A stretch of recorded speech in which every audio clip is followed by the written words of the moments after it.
नमस्कार दोस्तों, मैं हूं मनोज कुमार गुप्ता। आप देख रहे हैं मेरे चैनल जिसका नाम है रेगुलर क्लासेस फॉर अकाउंट। सामने दिख रही है आपको कॉर्पोरेट अकाउंट की बुक केजी एप्लीकेशन से, और चैप्टर चल रहा है accounts of holding company. Question number चलेगा 21। उसको आपको पढ़वाते हैं, समझाते हैं, फिर क्वेश्चन को कराएंगे। ठीक है, दिखाते हैं आपको। तो थोड़ा सा काम चल रहा है ऊपर, मतलब हमारे ऊपर वाले जो रह रहे हैं उनके बाद, तो आवाज़ आ सकती है दीवार टूटने की। ठीक है, थोड़ा सा बेयर करना, बाकी कोशिश करेंगे आवाज़ साफ मिले आपको। तो यहाँ पे लिखा है 21वें क्वेश्चन के अंदर, H limited acquired 15,000 equity share in S limited for 1,55,000 on 1 जुलाई 2013 और 31 मार्च की बैलेंस शीट है। तो यानी 3 और 9 का हमारा आ जाएगा टाइम रेशो। यहाँ पे अगर देखा जाए तो शेयर कैपिटल में लिखा हुआ है इक्विटी शेयर और 10% प्रेफरेंस शेयर। दूसरी शेयर कैपिटल रखिए।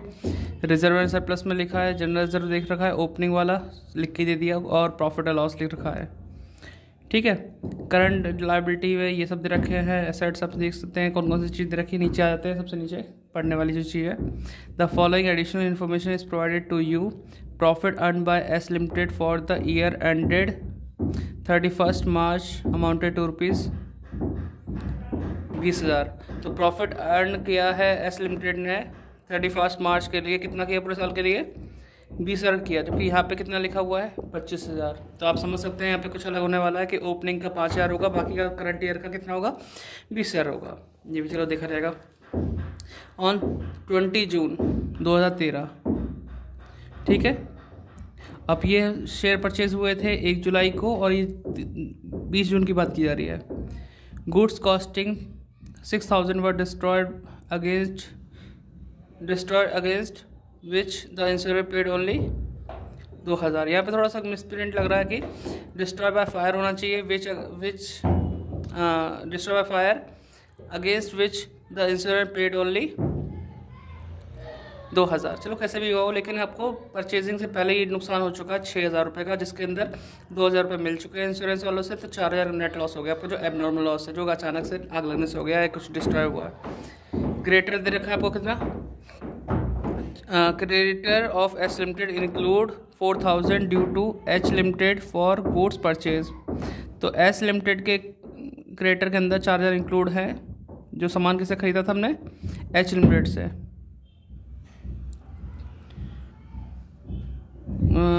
Due to H limited for goods purchase, ठीक है। तो क्रेडिटर ऑफ एस लिमिटेड, तो एस लिमिटेड क्रेडिटर आप देख सकते हैं, यहाँ लिखे हैं इसके क्रेडिटर, तो इसके डेटर। ठीक है, ठीक। तो आपस में हमें माइनस करना पड़ेगा 4,000। और आगे और चीज़, यही एक मेन इंपॉर्टेंट पॉइंट है इस क्वेश्चन का, की पॉइंट है, जो समझ में किसी को नहीं आता, फिर से समझाने की कोशिश करूँगा। Out of S limited acceptance 15,000 are those which have been accepted in favor of H Limited. Out of these, H Limited had endorsed by 31st March 2014 rupees 8,000 worth of bill receivable in favor of its creator. क्या कहना चाह रहा है?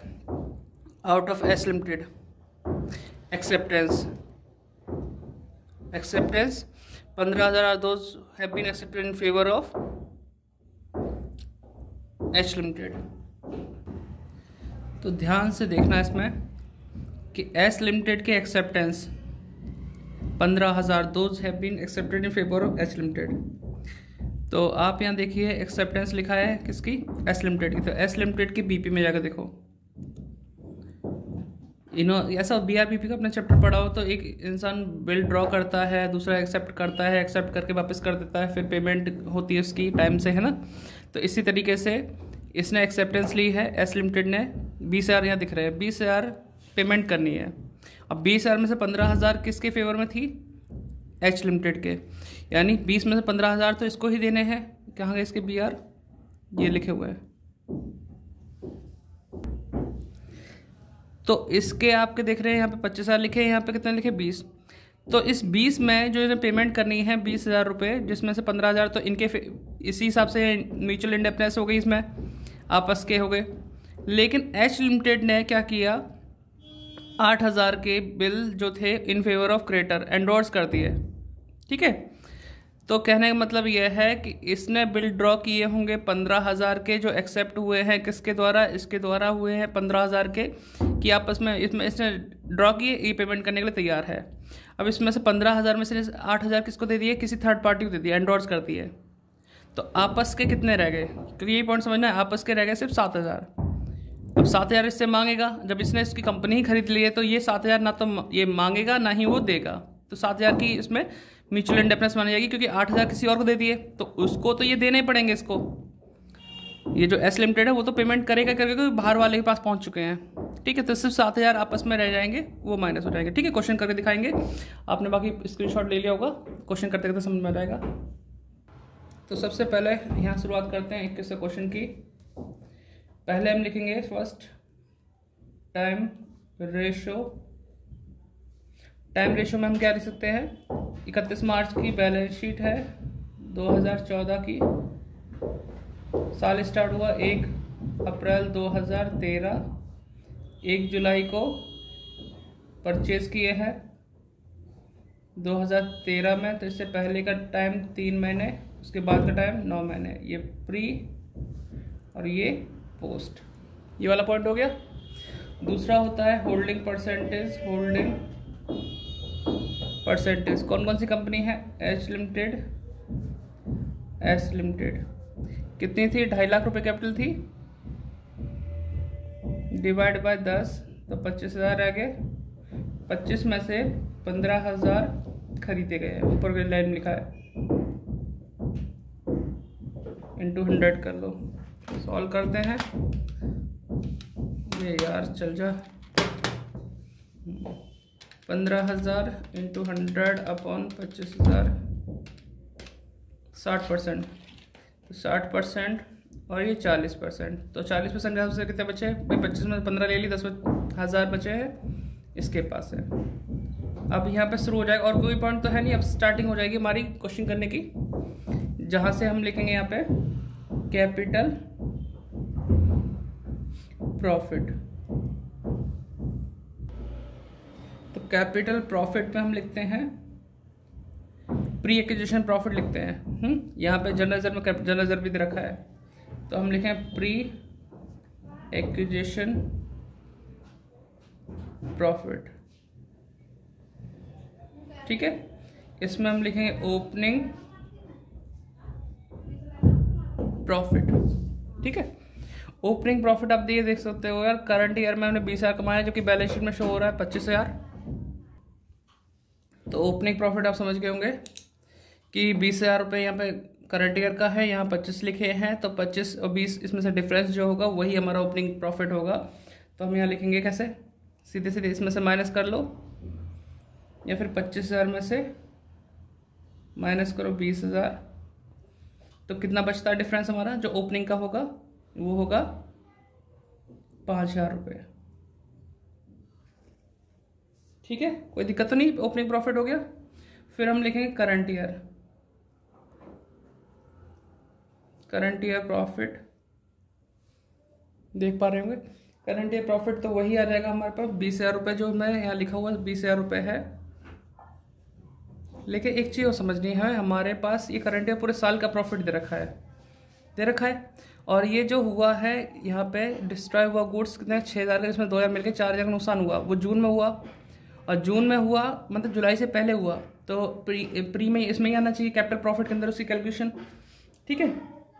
तो वो अचानक से क्या हो गया, नुकसान हो गया, क्या हो गया हमारा, नुकसान हो गया, 4,000 का एबनॉर्मल लॉस होता है। तो अभी क्या करेंगे हम, ये करंट ईयर पूरे साल का प्रॉफिट है, अभी हमें तो प्री का हिसाब देखना चाहिए, प्री में ही माइनस करना चाहिए। तो पहले तो हम इसे प्लस कर लेंगे, किस नाम से, एड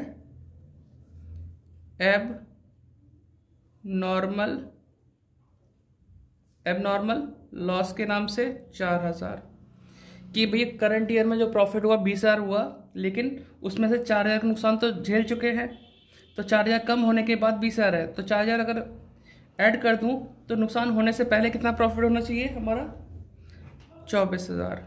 तो ये नॉर्मल प्रॉफिट आ गया हमारा, कितना आ गया नॉर्मल प्रॉफिट। अगर लॉस ना होता तो हमारा प्रॉफिट कितना होता, इतना 24,000 होता। अब यहाँ पे देखो हमारे पास देखा प्रेफरेंस शेयर 30,000 के 10% प्रेफरेंस डिविडेंड भी बांटना होता है, तो लेस कर दो प्रेफरेंस डिविडेंड जो हमें बांटना पड़ेगा 3,000 रुपये, 30,000 का 10%, तो कितना प्रॉफिट रह गया 21,000। अब ये 21,000 हमारा करंट ईयर का प्रॉफिट बचता है, फिर 4 प्लस कर दिए, 3 माइनस कर दिए, 21,000 है। 21,000 में से सिर्फ कितना हिस्सा प्री का है 3,000 है कि नहीं है। तो 21,000 का 3 महीने का निकालूं तो 21,000 यहाँ से बंद कर लेते हैं, 21,000 इंटू 3/12 करके दिखाते हैं। तो 21,000 हमारा करंट ईयर चल जा इंटू 3/12 5,250 आया, ये पिटाई खा के मानेगा। तो ये हमारा जो करंट ईयर का प्रॉफिट 21,000 था उसमें 5,250 तो आया हमारा प्री वाला हिस्सा। अब लॉस जो हुआ 4,000 वो भी प्री में हुआ, तो अगर हम माइनस कर दें लॉस का, एबनॉर्मल लॉस के नाम से माइनस कर दें जो हुआ था गुड्स का डिस्ट्रॉय, एबनॉर्मल लॉस 4,000 का हुआ। तो अब हमारा जो प्रॉफिट बचता है कितना बचता है 1,250। तो टोटल प्री एक्विजिशन प्रॉफिट के हिसाब से ये कितना आ गया हमारा 6,250। ये तो प्रॉफिट का हिस्सा आ गया। फिर इसमें हम लिखते हैं प्री एक्विजिशन रिजर्व, जो कि हमें जनरल रिजर्व के नाम पे दे रखा होगा कितना 40,000 रुपये। ठीक है, 40,000 हो गया। तो अब इनको प्लस करते हैं तो ये हो गया हमारा 4,6,250। ये हो गया कैपिटल प्रॉफिट। अब इसमें हम बांटेंगे एच लिमिटेड, देख पा रहे हैं, थोड़ा ऊपर कर लेता हूँ, एच लिमिटेड और एस लिमिटेड 60 और 40। तो 4,6,250 इंटू 60%, मर गया, फिर से करते हैं 4,6,250 इंटू 60%, 27,750, 4,6,250 इंटू 40%, 18,500। ठीक है, ये आ गया हमारा क्लियर। तो आप इसे इतना नोट कर लो जल्दी से फटाफट, फिर मैं पेज पलटू, क्योंकि बहुत बड़ी वीडियो हो जाने वाली है। ठीक है, उम्मीद करता हूँ आपने लिख लिया होगा वीडियो पॉज करके। अब हम करेंगे दूसरा पॉइंट, रेवेन्यू प्रॉफिट का हिसाब किताब निकालेंगे। ठीक है, दिखेगा दूसरा पॉइंट, रेवेन्यू प्रॉफिट, जो कि कितना हो जाएगा, कैसे हो जाएगा, पोस्ट एक्विजिशन प्रॉफिट। हमारा 21,000 आया था करंट ईयर का, 21 में से 3 महीने वाले लिए 9 महीने का यहाँ लिखना है, 9/12, 21,000 इंटू 9/12, 15,750।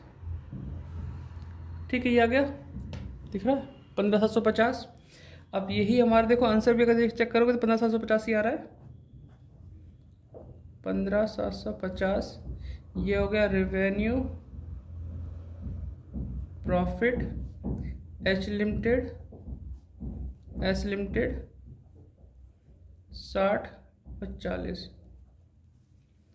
इंटू 60%, 9,450 और 15,750 इंटू 40%, 6,300।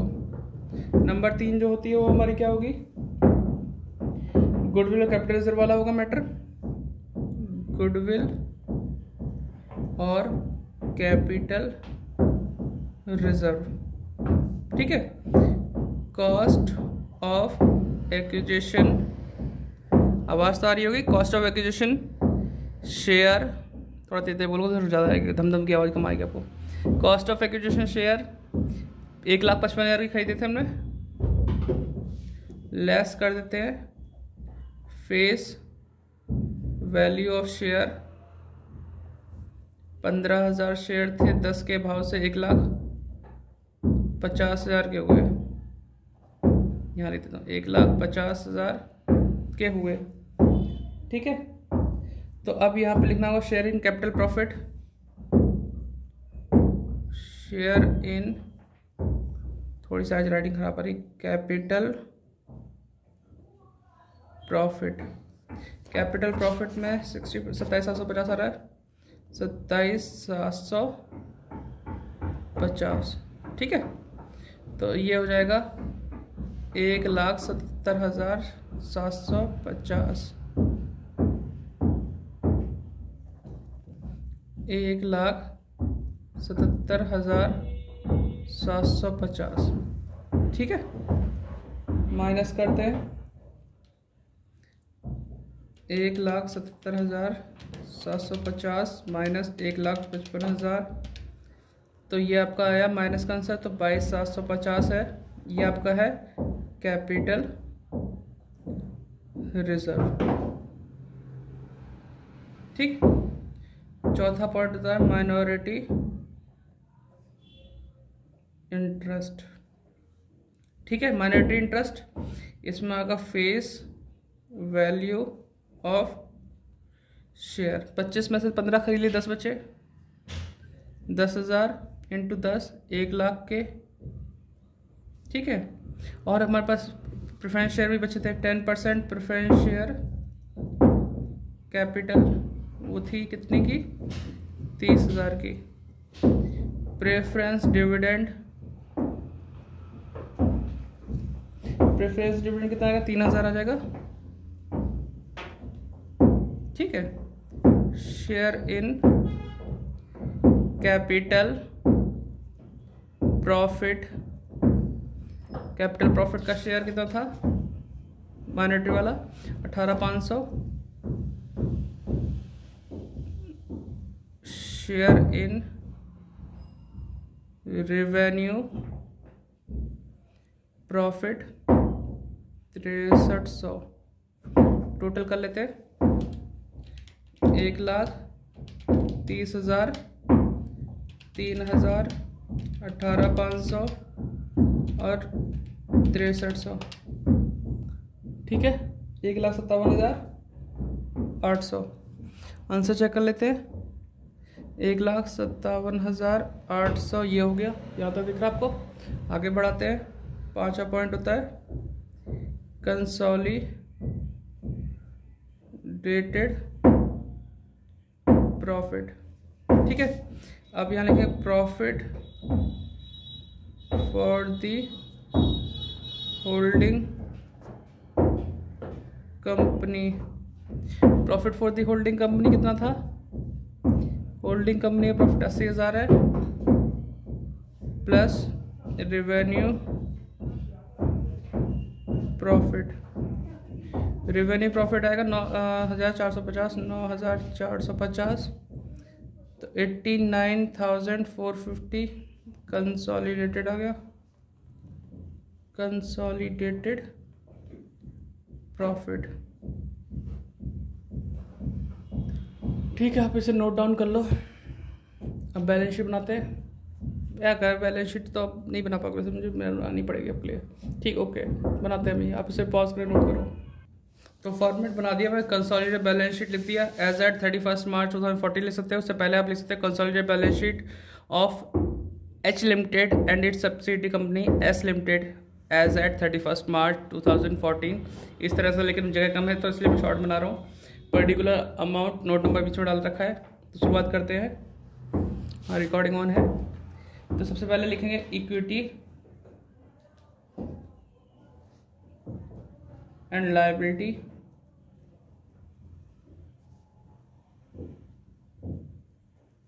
ठीक है। इक्विटी एंड लायबिलिटीज लिख दिया।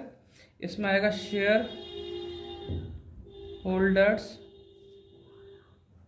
फंड, उसमें आएगा शेयर कैपिटल। शेयर कैपिटल दे रखी है, इस पर इक्विटी और प्रेफरेंस दोनों दे रखी है, लेकिन यहाँ पे होल्डिंग में नहीं दे रखा प्रेफरेंस का, इक्विटी का सिर्फ। तो शेयर कैपिटल को हम सीधे सीधे इक्विटी लेते हैं 9 लाख रुपए, ठीक। फिर हम लिखेंगे reserve and surplus, reserve and surplus, general reserve,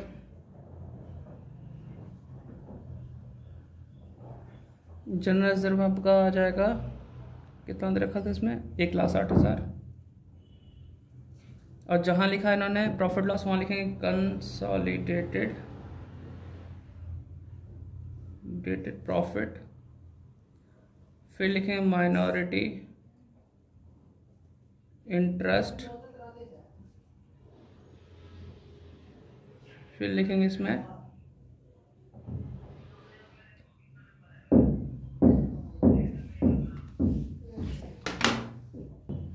तो देखते हैं इसके बारे में। जो कंसोलिडेटेड प्रॉफिट है जो हमें पीछे से मिलेगा, ये है 89450 माइनॉरिटी इंटरेस्ट 157,800 और कैपिटल रिजर्व है 22,750। तो ये आपका आ गया सब चीज़।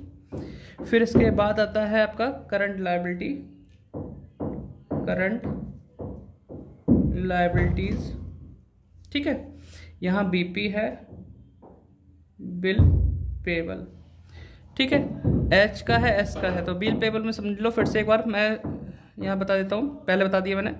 Out of S limited acceptance, जहाँ मैं वीडियो में क्वेश्चन पढ़ रहा हूँ वहाँ पे आधे से ज़्यादा मैं ये समझा चुका हूँ, फिर से समझाने की कोशिश करूँगा, वरना आप स्टार्टिंग से वीडियो एक बार फिर से देख लेना। Out of S limited acceptance 15,000 are those which have been accepted in favour of H limited. यानी कि जो बिल पेबल है एस के, वो ज़्यादातर एक्सेप्टेड हुए हैं किसके फेवर वाले, एच लिमिटेड वाले। तो ये BRBAP से कनेक्टेड है, तो इसके कोई मतलब नहीं है। तो यहाँ पे BP में लिखें एच लिमिटेड, जो कि है हमारा 40,000, इससे कोई मैटर नहीं। ठीक है, ये तो हम सीधे यहाँ भी लिख सकते हैं 40,000। फिर है एस लिमिटेड का, यहाँ कितना दे रखा था 20,000। बोला गया कि इसमें 15,000 दूसरी एच लिमिटेड से कनेक्टेड है, लेकिन एच लिमिटेड वाले ने 8,000 के तो एंडोर्स कर दिए, तो अब आपस में कनेक्टेड रह गए 7,000। तो 7,000 हम माइनस कर देंगे जो आपस के म्यूचुअल इंडेप्टनेस वाले हैं, तो कितने बचेंगे यहाँ पे 13,000। तो ये हो गया हमारा 53,000 का बीपी। ठीक है, और जब हम BR लिखेंगे तो इस चीज़ को ध्यान रखेंगे, उसके BR में से है ना एच के। और फिर ऐसे ही एक और है creditor debtor, creditor of S limited 4,000 due to H limited for goods purchase. तो एस लिमिटेड के जो क्रेडिटर हैं 30,000, इसमें से 4,000 माइनस करना है। तो यहाँ लिखें क्रेडिटर एच लिमिटेड और एस लिमिटेड। एच लिमिटेड का कोई मैटर नहीं, 50,000 के 50,000 साइड में लेती है। इसके कितने थे 30,000 थे, 30,000 में से आपस में कनेक्टेड सिर्फ 4,000 हैं, तो कितने बचे 26,000। तो यहाँ 76,000 हो गए। ठीक, कुछ और तो नहीं मिला, टोटल यहीं कर लें क्योंकि जगह कम बचेगी फिर। ठीक है, यहाँ लिखते हैं एसेट्स, यहाँ लिखते हैं non current assets, fix assets. Fix assets तो दोनों की ऐसे प्लस कर लो, 8 लाख और 2,20,000। 8 लाख प्लस 2,20,000, तो 10,20,000 हो गया। ठीक है, फिर शेयर इन ये वाला नहीं है, करंट एसेट्स मारते हैं।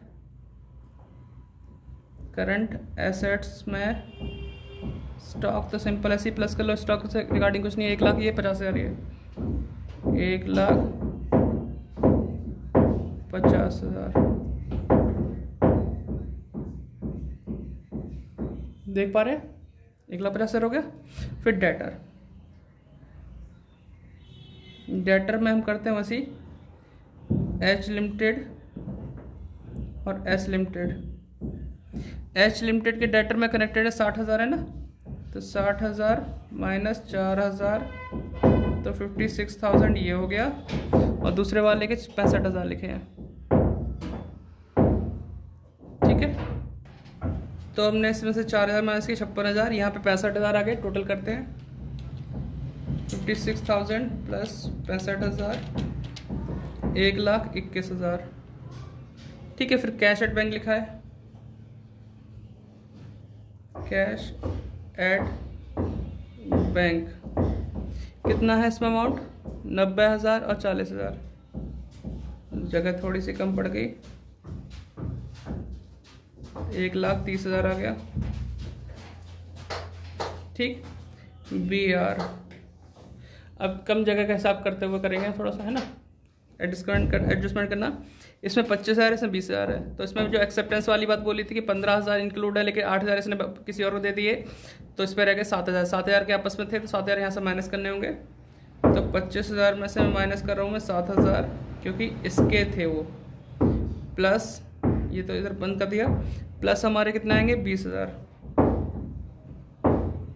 तो ये बचेंगे इसमें 18 और 20 38।